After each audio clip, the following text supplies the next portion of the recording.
दोस्तों नमस्कार। स्वागत है आपका हमारे चैनल में। दोस्तों हमारे समाज में बिना मतलब की सलाह देने वाले लोग जगह जगह पर मिल जाते हैं, लेकिन सलाह किस शख्स की लेनी चाहिए? तो आइए गौर करते हैं इस कहानी की तरफ। बहुत ही सुंदर कहानी है, पूरी सुने। एक बंजारा था, वह बैलों पर मुल्तानी मिट्टी लाद कर दिल्ली की तरफ जा रहा था। रास्ते में कई गांवों से गुजरते समय उसकी बहुत सी मुल्तानी मिट्टी बिक गई। बैलों की पीठ पर लदे बोरे आधे तो खाली हो गए और आधे भरे रह गए। अब वे बैलों की पीठ पर टिके कैसे, क्योंकि भार एक तरफ हो गया। नौकरों ने पूछा क्या करें? बंजारा बोला, अरे सोचते क्या हो, बोरों के एक तरफ रेत भर लो। ये राजस्थान की जमीन है, यहाँ रेत बहुत है। तो नौकरों ने वैसा ही किया। बैलों की पीठ पर एक तरफ आधे बोरे में मुल्तानी मिट्टी हो गई और दूसरी तरफ रेत हो गया। दिल्ली से एक सज्जन उधर आ रहे थे। उन्होंने बैलों पर लदे बोरों में से एक तरफ रेत झरते हुए देखी तो वे बोले कि बोरे में एक तरफ रेत क्यों भरी है? नौकरों ने कहा संतुलन करने के लिए। वे सज्जन बोले, अरे ये तुम क्या मूर्खता करते हो? तुम्हारा मालिक और तुम एक से ही हो, और बैलों पर मुफ्त में ही भार ढोकर उनको मार रहे हो। मुल्तानी मिट्टी के आधे आधे दो बोरों को एक ही जगह बांध दो, तो कम से कम आधे बैल तो बिना भार के खुले चले गए। नौकरों ने कहा कि आपकी बात तो ठीक जचती है, पर हम वही करेंगे जो हमारा मालिक कहेगा।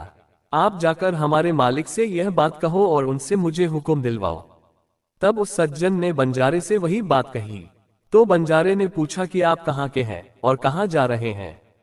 उस सज्जन ने कहा कि मैं भिवानी का रहने वाला हूँ, रुपए कमाने के लिए दिल्ली गया था। कुछ दिन वहां रहा, फिर बीमार हो गया।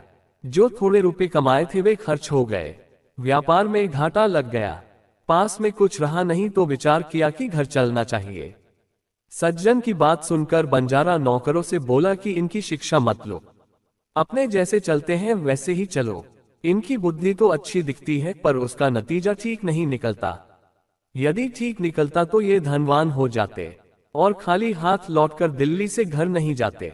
दोस्तों बंजारा अपने बैलों को लेकर दिल्ली पहुंचा। वहां उसने थोड़ी जमीन किराए पर लेकर एक तरफ मुल्तानी मिट्टी और एक तरफ रेत का अलग अलग ढेर लगा दिया और नौकरों से कहा कि बैलों को जंगल ले जाओ और जहां चारा पानी हो वहां इनको रखो। यहां इनको चारा खिलाएंगे तो नफा कैसे पाएंगे? दोस्तों मुल्तानी मिट्टी बिकनी शुरू हो गई। दोस्तों हुआ क्या कि दिल्ली का बादशाह बीमार हो गया। तो एक वैद्य ने सलाह दी कि अगर बादशाह राजस्थान के रेत के टीले पर रहे तो उनका शरीर ठीक हो सकता है। रेत में शरीर को निरोग करने की शक्ति होती है, अतः बादशाह को राजस्थान भेजो। तो एक सज्जन बोले, राजस्थान क्यों भेजे, वहां की रेत यही मंगा लो। दूसरे सज्जन बोले, ठीक बात है, रेत लाने के लिए ऊंट को भेजो। तब पहले सज्जन बोले, ऊंट क्यों भेजे, यही बाजार में रेत मिल जाएगी। दूसरे सज्जन बोले, बाजार में रेत कैसे मिल जाएगी? तो पहले सज्जन बोले, अरे भाई दिल्ली का बाजार है, यहाँ सब कुछ मिलता है। मैंने एक जगह रेत का ढेर लगा हुआ देखा है, तो वहीं से मंगवा लो। बादशाह के आदमी बंजारे के पास गए और उससे पूछा कि रेत क्या भाव है।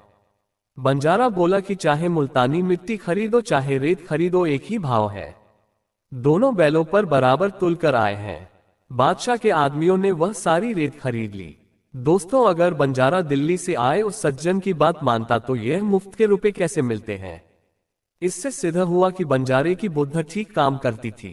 इस कहानी से यह शिक्षा लेनी चाहिए कि जिन्होंने अपनी वास्तविक उन्नत कर ली है, जिनका विवेक विकसित हो चुका है, जिनको तत्व का अनुभव हो चुका है, जिन्होंने अपने दुख संताप अशांत आदि को मिटा दिया है, ऐसे संत महात्माओं की बात मान लेनी चाहिए, क्योंकि उनकी बुद्धि का नतीजा अच्छा हुआ है।